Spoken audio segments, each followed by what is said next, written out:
New Zealand, and I'm in a place called Picton on the South Island, and I'm standing underneath the only surviving convict ship that actually exists within, I think it's New Zealand and Australia, but it's the one that brought all immigrants and convicts to New Zealand. It's called the Edwin Fox, and as you can see just above me here, it's quite a massive ship, and it's been restored here in Picton in a museum. You notice the outside is actually covered in copper. It's all kind of oxidized to a green colour, and that was actually put onto the wooden frame to kind of waterproof the vessel. The frame itself is made of teak, and it was built in Calcutta in India, and it is a seriously impressive ship considering it's about 150 years old. And there's a nice wee museum beside it. Gives you an insight into the past life of the Edwin Fox. The Edwin Fox has been used as a convict ship. It's been used as an immigrant vessel. It's also been used as a refrigerator ship, carrying the carcasses of sheep and lambs. And it's for a long period of its time, it was also used to stock coal in the hold. So it's had quite a long and interesting history, really, but it's now been restored in its dry dock here in Picton, and it's actually really nice to stand underneath it. It's quite an impressive thing. It's been badly eroded. There's been a lot of damage to it, but you can actually walk inside it. So I'm going to pop up now and have a wee look inside and just give you an idea of what it looks like inside the vessel itself. So here I am by the entrance to the Edwin Fox Maritime Museum, and here's the gangplank. It's going to take me onto the vessel, so let's walk on, see what we can find. And let's just have a look at this first. This is the deck on which the convicts and immigrants would have been accommodated.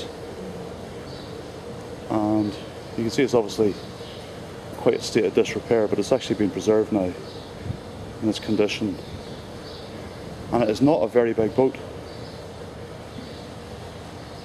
Okay, let's take a look over here now. What have we got here? Some stats on the boat.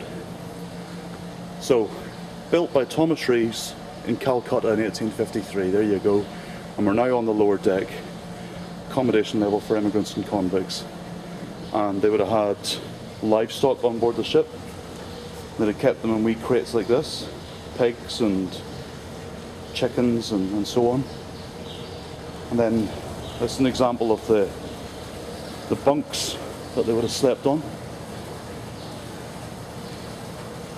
These are replicas, not the original thing, but these are steerage class bunks.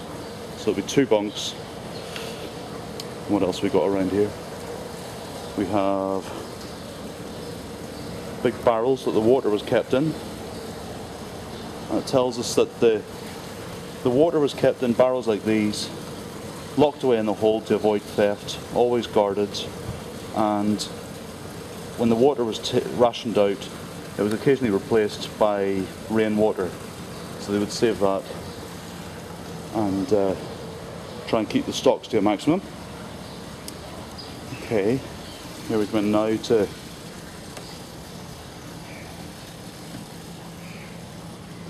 this is the crew quarters, if I remember correctly, and hammocks. And over here, yeah, here we are, crew quarters. Held a crew of 40 men, apart from the captain, the surgeon and officers, 14 on duty at any time. This area was often damp or cold or hot and smelly. Well, it's none of those now. Actually quite cosy in here now, but I imagine it wasn't like that when the voyages themselves were happening.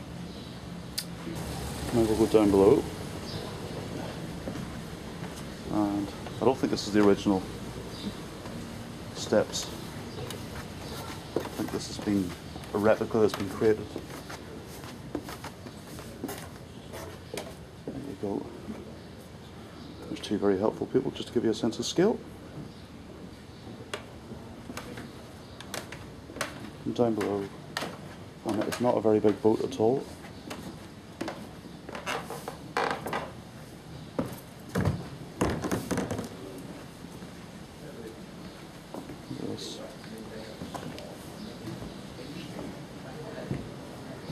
This boat was actually listing on one side in the water not far from here before they built the dry dock, which means a lot of damage was caused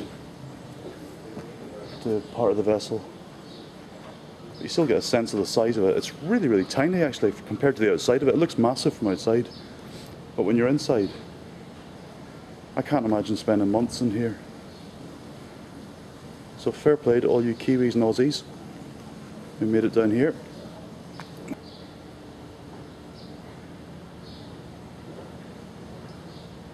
Extraordinary, extraordinary place.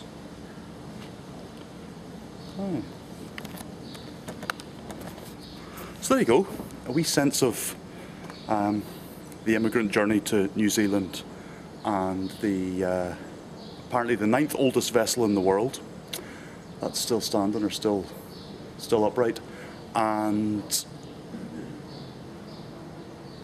the only surviving convict vessel that exists down under. And there you go, a wee bit of history from Picton for you.